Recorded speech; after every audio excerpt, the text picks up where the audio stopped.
3 years.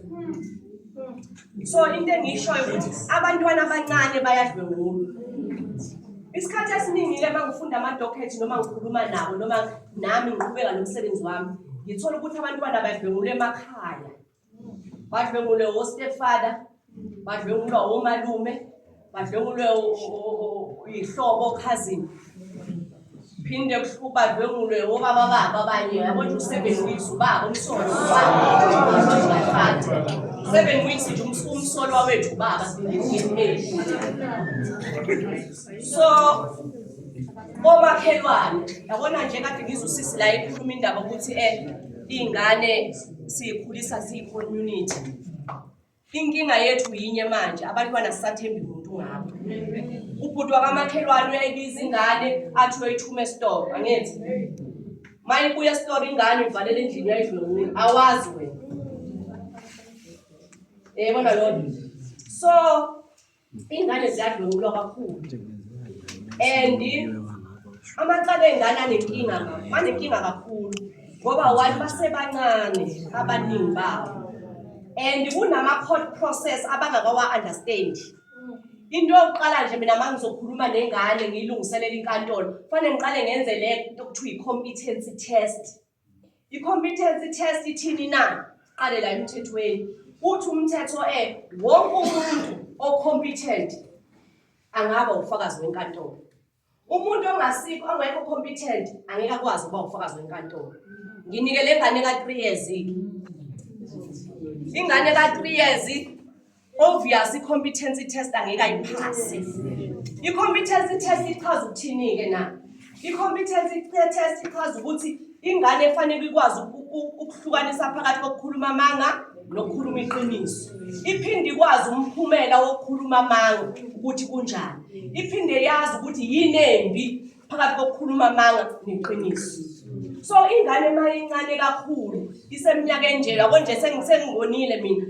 I-competence iphaswa ingane from 6 years kuya phezulu, but from 5 kuya phansi azikwazi unless sinenye evidence, yabona lona.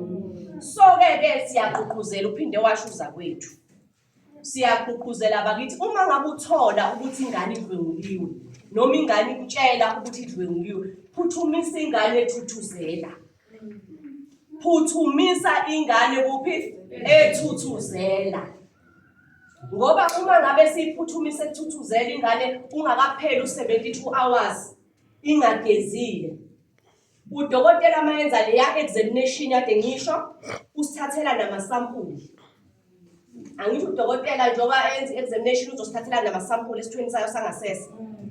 Ngikhumbula ukuthi ngisho amathe ayi-DNA.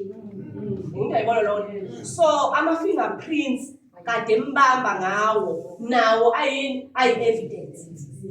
So mayisheshe wahamba wathola usizo, siyakuthatha konke lokho udokotela akusile kahle akunika umphenyi.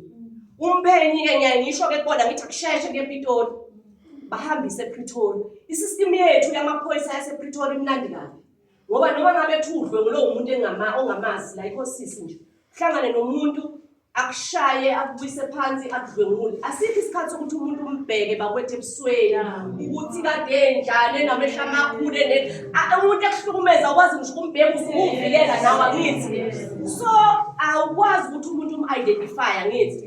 So uma ngabe usheshe wahamba waye police station within 72 hours lathatha lo lwanketshezi lakho achithe kuwena salihambisa ePretoria. EPretoria kumnandi kabi ngoba into esiyenzeka manje eSouth Africa noma wathi uboshela ukushayela uphuzile, noma wathi uboshela ukushaya umuntu, noma wathi uboshela ukwenzani, sesithatha i-DNA yakho siyoyibeka lapho kwi-system yethu ePretoria.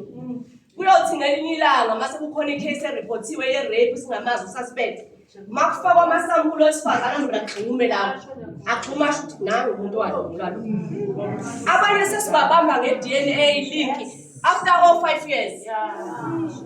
Yes, avela agxume nje maye wafaka nje ku-system amasampuli kalo wesifazane.